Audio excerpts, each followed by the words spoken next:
L'attaque du convoi d'Ousmane Sonko à Côte-Gueule, une situation alarmante.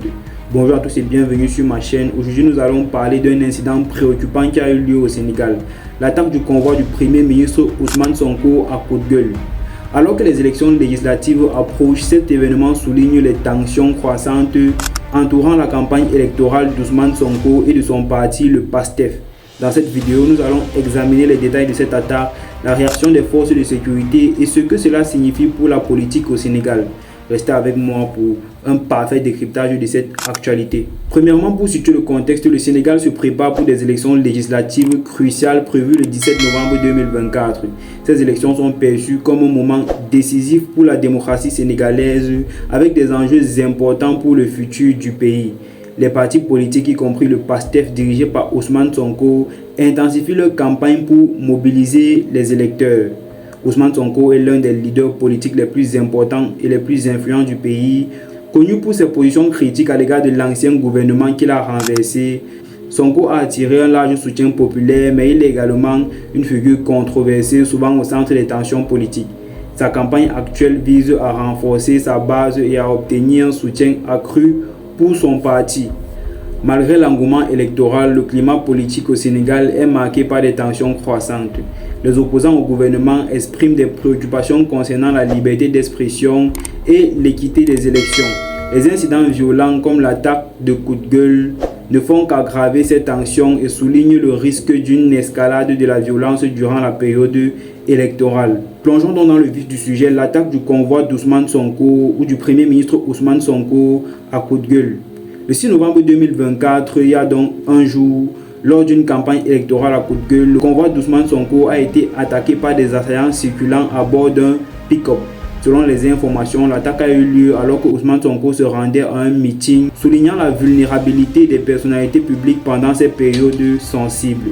Les forces de sécurité, dont le groupement d'intervention de la gendarmerie nationale, abrégé GIGN, ont rapidement intervenu pour protéger le Premier ministre Ousmane Sonko et son équipe, évitant ainsi des blessures plus graves.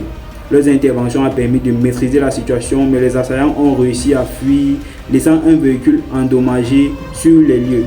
Le véhicule endommagé, abandonné, présentait des pneus crevés et des vitres brisées, témoignant la violence de l'attaque. Cette situation a suscité des inquiétudes quant à la sécurité des responsables politiques pendant les campagnes électorales. En ce qui concerne les réactions nationales et internationales, l'une des réactions qui attire l'attention est celle du grand parti dont le leader était présent dans le convoi. Le grand parti dont le leader était présent dans le convoi a exprimé sa profonde indignation face à cette attaque. Dans un communiqué, ils ont condamné fermement l'incident, qualifiant les victimes d'authentiques démocrates et souhaitant un prompt rétablissement à tous ceux qui ont été blessés. Le parti a annoncé qu'il allait porter plainte pour tentative d'assassinat et a exigé l'ouverture d'une enquête.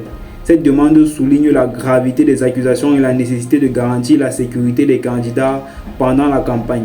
Cette attaque pourrait avoir des répercussions sur l'ensemble du processus électoral, exacerbant les tensions entre les différents partis et affectant la participation des électeurs. Cette attaque à Côte-Gueule n'est pas un fait isolé.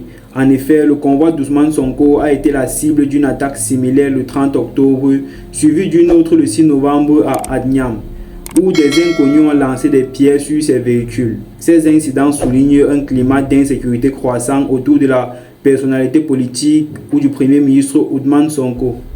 Ces incidents ont déjà causé des blessures parmi les agents de sécurité d'Ousmane Sonko et des membres de son parti, augmentant ainsi les inquiétudes concernant la sécurité pendant les campagnes. Ces attaques représentent un signal d'alarme pour la démocratie sénégalaise, mettant en lumière les défis auxquels sont confrontés les candidats de l'opposition dans un environnement de plus en plus hostile.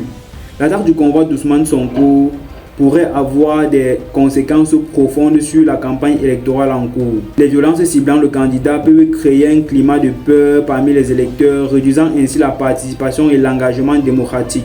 Les citoyens peuvent hésiter à soutenir des candidats qui semblent être un danger.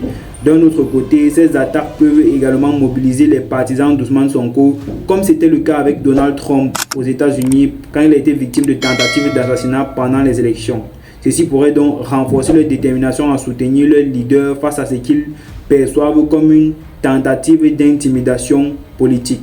Le gouvernement doit également faire face à des critiques concernant sa capacité à garantir la sécurité des candidats et à maintenir un environnement électoral juste. La question de la sécurité pendant la campagne est devenue cruciale. Le gouvernement doit prouver qu'il peut assurer la sécurité des citoyens et des candidats. Sinon, il risque d'être accusé d'inefficacité et de complicité. Si les violences continuent, cela pourrait entraîner une détérioration de la confiance du public envers le gouvernement et affecter les résultats des élections. En ce qui concerne le rôle des médias et de la société civile, les médias et la société civile jouent un rôle essentiel dans la préservation de la démocratie et de la sécurité. Les médias doivent surveiller de près la situation et reporter les incidents violents de manière précise, tout en protégeant les droits des journalistes et des citoyens. Les organisations de la société civile peuvent également intervenir pour promouvoir le dialogue et la paix en encourageant les candidats à adopter des comportements pacifiques et en travaillant pour protéger les droits des électeurs. En guise de conclusion pour cette autre grosse actualité, l'attaque du convoi d'Ousmane Sonko à Côte-Gueule est un événement alarmant qui met en lumière les tensions croissantes entourant les élections législatives au Sénégal. Alors que le pays se prépare pour le 17 novembre, il est crucial que tous les acteurs politiques de la société civile et les citoyens travaillent ensemble pour garantir le processus électoral pacifique et transparent. Merci d'avoir regardé cette vidéo jusqu'à la fin. N'oubliez pas de la liker, de partager vos réflexions dans les commentaires. Mais surtout, que pensez-vous de ces incidents récents au Sénégal? Comment pouvons-nous tous contribuer à un environnement électoral plus sûr? Restez connectés sur ma chaîne pour plus d'analyses sur des sujets d'actualité politique africaine.